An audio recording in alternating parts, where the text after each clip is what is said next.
As I've mentioned so many times, details matter to me. Small details, big details, whatever. They have a great meaning when it comes to having your collection, having your costume, and just everything working together. The 10th Doctor ties are a great way to mix up your costume, to mix up your cosplay or whatever you're doing at conventions or whatnot. Plus, it also helps you identify with a specific episode or feeling, especially those ties that are unique in a single episode. The first tie we're going to talk about is the Thomas Nash tie. Now, it was only featured in one single episode, and that was the Idiot's Lantern episode. Now, this episode was really cool in the way that it really set up this whole 50s feel. David Tennant completely restyled his hair differently, or his makeup crew did, or whatever, to a nice slick back look. Rose was wearing a completely different outfit than she was normally seen in, from the hoodies and the jeans, into a nice poodle, puffy, pink dress, and even with a Vespa involved in the episode driving right through the TARDIS. Probably one of the first few times we've seen that in the new series. Finding one of these ties is very difficult. Only a few have ever been seen showing up on auction sites or in shops or whatever, especially since discovering the tie manufacturer. And it's just one of those ties that if you want an original, you're gonna have to do a lot of work, a lot of patience, a lot of finding, and you might still not even find it. It's not a popular Doctor Who tie by any means, but Magnoli Clothiers still decided to make it. Now, Magnoli did a fantastic job. He got the texture and the pattern and the color pretty much bang on. It looks just like the one in the episode, barring a few little changes here and there, which I'm going to talk about in a second. But it's got a nice dark, light weave, even a slightly blue. So it really, really brought out the colors of the suit and the whole 10th Doctor palette at the time. Now, as I've mentioned in previous tie videos, sometimes it's really interesting how textiles completely go out of season. There's a specific time and place for them to come in, and once they're done, they're done. That's the same with the gap material that was used for the suit. A lot of the ties, they have a season, they come out, and then they're done forever, unless someone wants to recreate them. Now, this brings us to a really interesting tie from Scott Allen.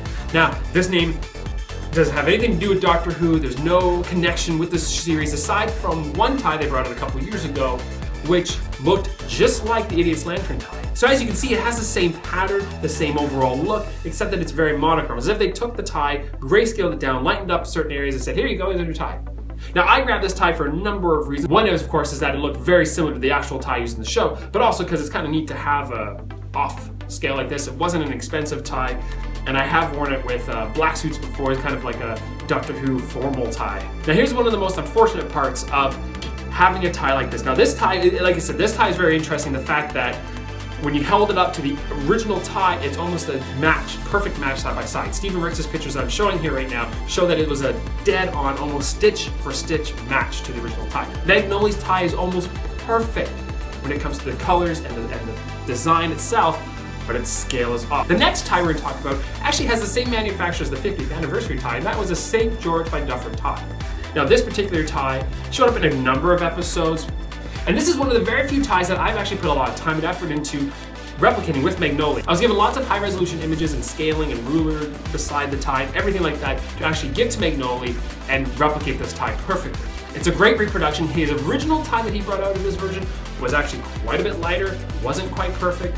The stitches were absolutely almost bang on to an original, but the color was off. This new version that I'm showing here is actually a much better match. One of the neatest things about this tie is that it was also seen in another BBC show worn by John Sims. Life on Mars was a series where John Sims, the Master, was actually the main protagonist, and in one episode he wore this tie, giving that nice little bridge over of him being the Master and David Tennant wearing the tie. So there you go, 2 more David Tennant ties or 10th Doctor ties. If you have any interest in getting them, check out the description below for links of where to get these specific ones, as well as the tie index that I've mentioned before from Stephen Rick's site, which is a huge help in tracking down ties or at least matching them to the episodes that you like.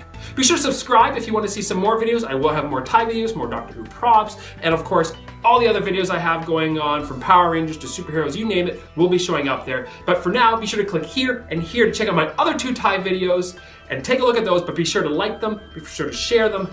But as always, thanks for watching.